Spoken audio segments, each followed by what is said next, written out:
আসসালামু আলাইকুম প্রিয় শিক্ষার্থীরা, ঢাকা বিশ্ববিদ্যালয়ের 2021-22 শিক্ষাবর্ষের একদম পূর্ণাঙ্গ সার্কুলার প্রকাশিত হয়েছে। তো নতুন সার্কুলার অনুযায়ী ঢাকা বিশ্ববিদ্যালয়ের প্রতিটি ইউনিটের মানবন্টন কেমন করে সাজানো হয়েছে সেই বিষয়ে আজকের এই ভিডিওতে আমি তোমাদের সকল ইউনিটের মানবন্টন সবকিছু বুঝিয়ে বলবো। তো শুরুতেই হচ্ছে মানবন্টনের যে প্রাথমিক একটি কমন একটি মিল, সেটি হচ্ছে যে মোট 120 মার্কসের কিন্তু মেধা তালিকা হবে। এর মধ্যে 100 পরীক্ষা হবে আর বাকি 20 হচ্ছে জিপিএ, এবং বাকি 20 জিপিএর হিসাব হচ্ছে এসএসসি থেকে 10 মার্ক, ইন্টারমিডিয়েট থেকে 10 মার্ক। এই হিসাবটি বের করবে কিভাবে? এসএসসির জিপিএ কে 2 দিয়ে গুণ করবে, ইন্টারের জিপিএ কে 2 দিয়ে গুণ করবে। এভাবে তুমি হচ্ছে নিজের জিপিএ যে 20 মার্কসের মধ্যে কত রয়েছে বের করতে পারবে। এবং 100 মার্কসের যে পরীক্ষার মধ্যে এমসিকিউ 60, লিখিত হচ্ছে 40, এবং এমসিকিউ 60 এর জন্য সময় হচ্ছে 45 মিনিট, লিখিত 40 এর জন্য সময় হচ্ছে 45 মিনিট। 45 45 90 মোট 1.5 ঘন্টার। তো আসলে এখন আমরা মানবন্টনটি দেখে নেই। শুরুতেই হচ্ছে এই ইউনিট বিজ্ঞানের। তো বিজ্ঞানের দেখতে পাচ্ছ যে পদার্থ থেকে 15, রসায়ন থেকে 15, জীব থেকে 15 এবং গণিত থেকে হচ্ছে 15। এর মধ্যে পদার্থ রসায়ন বাধ্যতামূলক দিতেই হবে, আবশ্যিক।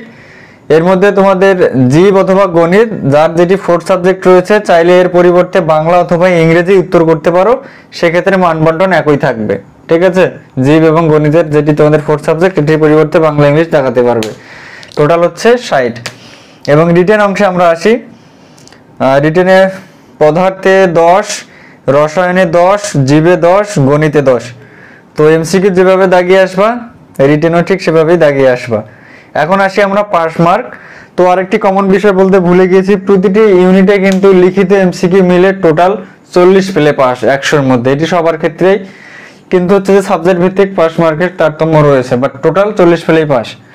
এখানে দেখো এই ইউনিটে যেটি সায়েন্সের, এখানে কিন্তু পদার্থ রসায়ন এগুলোতে আলাদাভাবে পাস করতে হবে না। টোটাল 60-এর মধ্যে 24 পেলেই কিন্তু পাস। এবং রিটেনে কিন্তু এখানেও সাবজেক্ট ভিত্তিক পাস নেই, টোটাল 12 পেলেই পাস। তো 12 আর 24 মিলে কিন্তু হয় 36, কি 36 না, টোটাল 40 পেতে হবে। টোটাল 40 পেলেই তুমি পাস লিখিত এমসিকিউ মিলে। তো বিজ্ঞান এ ক্লোজ। এরপর আসি বি ইউনিট মানবিক। তো এখানে 60 মার্কসের মধ্যে দেখো বাংলায় এমসিকিউ অংশে বাংলা 15 মার্কস, ইংরেজি 15 মার্কস, জিকে অর্থাৎ সাধারণ জ্ঞান হচ্ছে 30 মার্কস। এই হচ্ছে মোট 60 মার্কস। এখানে সাবজেক্ট ভিত্তিক পাস আছে। বাংলায় 15-এর মধ্যে 5 পেতে হবে, ইংরেজি 15-এর মধ্যে 5 পেতে হবে, সাধারণ জ্ঞান 30-এর মধ্যে 10 পেতে হবে। তাহলে টোটাল এমসিকিউ অংশে পাস নম্বর হচ্ছে 24। আবার এদিকে কেউ হিসাব করিও না যে ভাইয়া 5 5 10, 10 10 20 হয় এমসিকিউ অংশে, 60-এর মধ্যে 20 পেলে পাস না। সাবজেক্ট ভিত্তিক এভাবে পাস করে আবার টোটাল 24-এ পাস করতে হবে। এবার আসলে লিখিত অংশে, লিখিত বাংলায় 20 থাকবে, ইংরেজিতে 20 থাকবে। লিখিতে তো সাবজেক্ট ভিত্তিক পাস আছে, বাংলায় 20-এর মধ্যে 5 পেতে হবে, ইংরেজিতেও 20-এর মধ্যে 5 পেতে হবে। তাহলে মোট টোটাল কিন্তু পাস মার্ক 10 হয়, কিন্তু 10 নয় 11।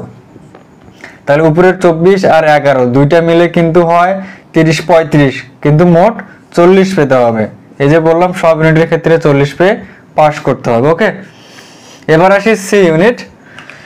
তো সি ইউনিট এমসিকিউ 60-এর মধ্যে যে বিষয়গুলো তোমরা দেখতে পাচ্ছ, এর মধ্যে শুধু ইংরেজিতে পাস করতে হবে। ঠিক আছে, শুধু ইংরেজিতে 5 মার্ক পেয়ে পাস করতে হবে, এবং এমসিকিউ 60-এর মধ্যে মোট 24 পেলেই পাস। এবং সাবজেক্ট ভিত্তিক দেখো বাংলায় 12, ইংরেজি 12, হিসাব বিজ্ঞান 12, ব্যবসায় নীতি ও প্রয়োগে 12। উপরের 4টি বিষয় বাধ্যতামূলক উত্তর করতেই হবে। এরপর দেখো মার্কেটিং আর হচ্ছে finance and banking. Marketing and finance থেকে যে কোনো একটি বিষয় উত্তর করবে, সেখানে হচ্ছে 12 মার্কস। এভাবে মোট 60 মার্কস এমসিকিউ, 60-এর মধ্যে পাস মার্ক 24, সাবজেক্ট ভিত্তিক শুধু ইংরেজিতে পাস করতে হবে 5 পেয়ে। লিখিত অংশে আসো। লিখিত অংশে সাবজেক্ট ভিত্তিক পাস নেই, টোটাল 11 পেলেই পাস। আবার লিখিত এমসিকিউ টোটাল 40 পেলেই পাস। লিখিত অংশে দেখো বাংলা থেকে ইংরেজি অনুবাদ করতে হবে 5 মার্ক, ইংরেজি থেকে বাংলা অনুবাদ করতে হবে 5 মার্ক, মানে উল্টো, একবার বাংলা থেকে ইংলিশ, একবার ইংলিশ থেকে বাংলা। এরপর ভুল সংশোধন, বাংলা এবং ইংরেজি 5 5 10 মার্ক, মানে ভুল দেওয়া থাকবে, সংশোধন করতে হবে। বাংলায় 5, ইংরেজিতে 5।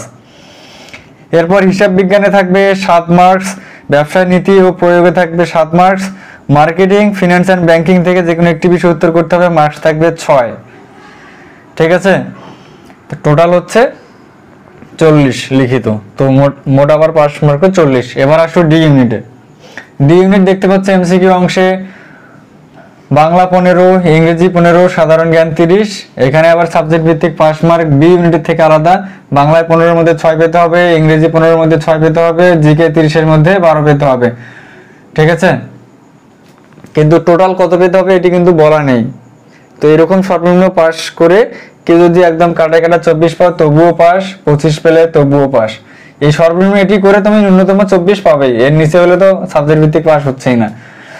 ওকে, লিখিত অংশে বাংলায় 15, ইংরেজি হচ্ছে 15, জিকে 10। এই জিকেটি হচ্ছে বিশ্লেষণ ধর্মী, যেহেতু লিখিত একটু বিশ্লেষণ একটু লিখে লিখে জিকের উত্তর করতে হবে। এখানে মোট লিখিত 40, এর মধ্যে পাস মার্ক হচ্ছে 12। এখানে সাবজেক্ট ভিত্তিক পাস নেই, লিখিত অংশে টোটাল 12 লিখিত এবং এমসিকিউ টোটাল 40 পেলেই পাস। এই হচ্ছে ডি ইউনিটের মান বন্টন। তো A B C D 6 unit বললাম না? তো মূল এই 4টি ইউনিট। আশা করছি তোমরা মান বন্টন সম্পর্কে বুঝতে পেরেছো। যদি তারপরও কনফিউশন থাকে কমেন্ট করেও আমি উত্তর দেওয়ার চেষ্টা করবো। ভালো থাকো, সুস্থ থাকো, আল্লাহ হাফেজ।